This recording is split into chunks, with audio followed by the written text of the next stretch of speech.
जय Shri Krishna friends, welcome to Harimukund. आइए आज श्रीमद् भागवत पुराण के 10वें स्कंद का 79वां अध्याय शुरू करते हैं। इसमें बलवल का उद्धार और बलराम जी की तीर्थ यात्रा की कथा बताई गई है। श्री सुखदेव जी कहते हैं, पर्व का दिन आने पर बड़ा भयंकर अंधड़ चलने लगा, धूल की वर्षा होने लगी और चारों ओर से पीप की दुर्गंध आने लगी। इसके बाद यज्ञशाला में बलवल दानव ने मल मूत्र आदि अपवित्र वस्तुओं की वर्षा की। तदंतर हाथ में त्रिशूल लिए वह स्वयं दिखाई पड़ा। उसका डील डौल बहुत बड़ा था, ऐसा जान पड़ता मानो ढेर का ढेर कालिक इकट्ठा कर दिया गया हो। उसकी चोटी और दाढ़ी मूंछ तपे हुए तांबे के समान लाल लाल थीं। बड़ी बड़ी दाढ़ों और भौहों के कारण उसका मुंह बड़ा भयावना लगता था। उसे देखकर भगवान बलराम जी ने शत्रु सेना की कुंदी करने वाले मूसल और दैत्यों को चीर फाड़ डालने वाले हल का स्मरण किया। उनके स्मरण करते ही वे दोनों शस्त्र तुरंत वहां आ पहुँचे। बलराम जी ने आकाश में विचरने वाले बलवल दैत्य को अपने हल के अगले भाग से खींचकर उस ब्रह्मद्रोही के सिर पर बड़े क्रोध से एक मूसल कसकर जमाया, जिससे उसका ललाट फट गया और वह खून उगलता तथा आर्त स्वर से चिल्लाता हुआ धरती पर गिर पड़ा। ठीक वैसे ही जैसे वज्र की चोट खाकर गेरू आदि से लाल हुआ कोई पहाड़ गिर पड़ा हो। नैमिषारण्यवासी महाभाग्यवान मुनियों ने बलराम जी की स्तुति की, उन्हें कभी न व्यर्थ होने वाले आशीर्वाद दिए और जैसे देवता लोग देवराज इंद्र का अभिषेक करते हैं वैसे ही उनका अभिषेक किया।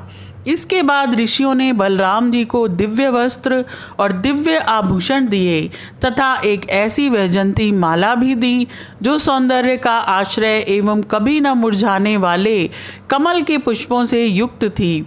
तदंतर नैमिषारण्यवासी ऋषियों से विदा होकर उनके आज्ञा अनुसार बलराम जी ब्राह्मणों के साथ कौशिकी नदी के तट पर आए। वहां स्नान करके वे उस सरोवर पर गए जहां से सरयू नदी निकलती है। वहां से सरयू के किनारे किनारे चलने लगे, फिर उसे छोड़कर प्रयाग आए और वहां स्नान तथा देवता ऋषि एवं पितरों का तर्पण करके वहां से पुलहाश्रम गए। वहां से गंडकी, गोमती तथा विपाशा नदियों में स्नान करके वे सोन नद के तट पर गए और वहां स्नान किया। इसके बाद गया में जाकर पितरों का वसुदेव जी के आज्ञा अनुसार पूजन यजन किया। फिर गंगा सागर संगम पर गए, वहाँ भी स्नान आदि तीर्थ कृत्यों से निवृत्त होकर महेंद्र पर्वत पर गए। वहाँ परशुराम जी का दर्शन और अभिवादन किया। तदंतर सप्त गोदावरी, वेणा, पंपा और भीमरती आदि में स्नान करते हुए स्वामी कार्तिक का दर्शन करने गए तथा वहाँ से महादेव जी के निवास स्थान श्रीशैल पर पहुँचे। इसके बाद भगवान बलराम ने द्रविड़ देश के परम पुण्यमय स्थान बालाजी का दर्शन किया और वहाँ से कामाक्षी, शिव कांची, विष्णु कांची होते हुए तथा श्रेष्ठ नदी कावेरी में स्नान करते हुए पुण्यमय श्री रंग क्षेत्र में पहुँचे। श्री रंग क्षेत्र में भगवान विष्णु सदा विराजमान रहते हैं। वहाँ से उन्होंने विष्णु भगवान के क्षेत्र ऋषभ पर्वत, दक्षिण मथुरा तथा बड़े बड़े महापापों को नष्ट करने वाले सेतुबंध की यात्रा की। वहाँ बलराम जी ने ब्राह्मणों को 10,000 गौएं दान की। फिर वहाँ से कृतमाला और ताम्रपर्णी नदियों में स्नान करते हुए वे मलय पर्वत पर गए। वह पर्वत 7 कुल पर्वतों में से एक है। वहाँ पर विराजमान अगस्त्य मुनि को उन्होंने नमस्कार और अभिवादन किया। अगस्त्य जी से आशीर्वाद और अनुमति प्राप्त करके बलराम जी ने दक्षिण समुद्र की यात्रा की। वहाँ उन्होंने दुर्गा देवी का कन्याकुमारी के रूप में दर्शन किया। इसके बाद वे फागुन तीर्थ अनंत शयन क्षेत्र में गए और वहाँ के सर्वश्रेष्ठ पंचापसरस तीर्थ में स्नान किया। उस तीर्थ में सर्वदा विष्णु भगवान का सानिध्य रहता है। वहाँ बलराम जी ने 10,000 गौएं दान की। अब भगवान बलराम वहाँ से चलकर केरल और त्रिगर्त देशों में होकर भगवान शंकर के क्षेत्र गोकर्ण तीर्थ में आए। वहाँ सदा सर्वदा भगवान शंकर विराजमान रहते हैं।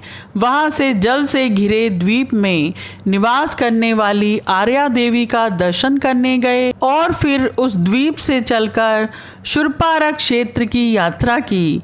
इसके बाद तापी, पयोष्णी और निर्विंध्या नदियों में स्नान करके वे दंडकारण्य में आए।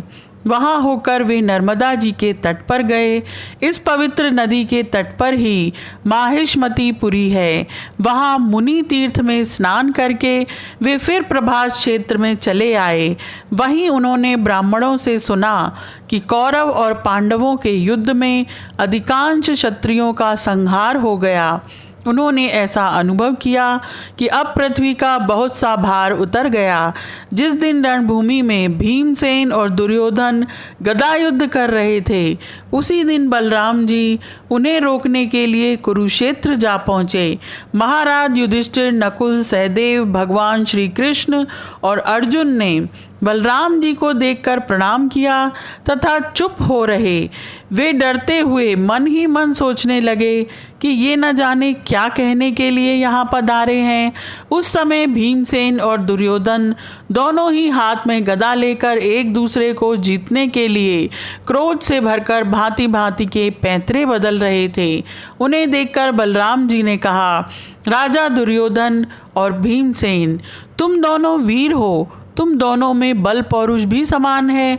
मैं ऐसा समझता हूँ कि भीमसेन में बल अधिक है और दुर्योधन ने गदा युद्ध में शिक्षा अधिक पाई है। इसीलिए तुम लोगों जैसे समान बलशालियों में किसी एक की जय या पराजय नहीं होती दिखती। अतः तुम लोग व्यर्थ का युद्ध मत करो, अब इसे बंद कर दो। बलराम जी की बात दोनों के लिए हितकर थी, परंतु उन दोनों का वैर भाव इतना दृढ़ मूल हो गया था कि उन्होंने बलराम जी की बात न मानी। वे एक दूसरे की कटु वाणी और दुर्व्यवहारों का स्मरण करके उन्मत्त से हो रहे थे। भगवान बलराम जी ने निश्चय किया कि इनका प्रारब्ध ऐसा ही है, इसलिए उसके संबंध में विशेष आग्रह न करके वे द्वारका लौट गए। द्वारका में उग्रसेन आदि गुरुजनों तथा अन्य संबंधियों ने बड़े प्रेम से आगे आकर उनका स्वागत किया। वहाँ से बलराम जी फिर नैमिषारण्य क्षेत्र में गए। वहाँ ऋषियों ने विरोध भाव से युद्ध आदि से निवृत्त बलराम जी के द्वारा बड़े प्रेम से सब प्रकार के यज्ञ कराए। सच पूछो तो जितने भी यज्ञ हैं वे बलराम जी के अंग ही हैं, इसलिए उनका यह यज्ञ अनुष्ठान लोक संग्रह के लिए ही था। सर्वसमर्थ भगवान बलराम ने उन ऋषियों को विशुद्ध तत्व ज्ञान का उपदेश किया, जिससे वे लोग इस संपूर्ण विश्व को अपने आप में और अपने आप को सारे विश्व में अनुभव करने लगे। इसके बाद बलराम जी ने अपनी पत्नी रेवती के साथ यज्ञांत स्नान किया और सुंदर सुंदर वस्त्र तथा आभूषण पहनकर अपने भाई बंधु तथा स्वजन संबंधियों के साथ इस प्रकार शोभायमान हुए जैसे अपनी चंद्रिका एवं नक्षत्रों के साथ चंद्रदेव होते हैं। भगवान बलराम स्वयं अनंत हैं। उनका स्वरूप मन और वाणी के परे है। उन्होंने लीला के लिए ही यह मनुष्य का सा शरीर ग्रहण किया है। उन बलशाली बलराम जी के ऐसे ऐसे चरित्रों की गिनती भी नहीं की जा सकती। जो पुरुष अनंत सर्वव्यापक अद्भुत कर्मा भगवान बलराम जी के चरित्रों का साय प्रातः स्मरण करता है, वह भगवान का अत्यंत प्रिय हो जाता है।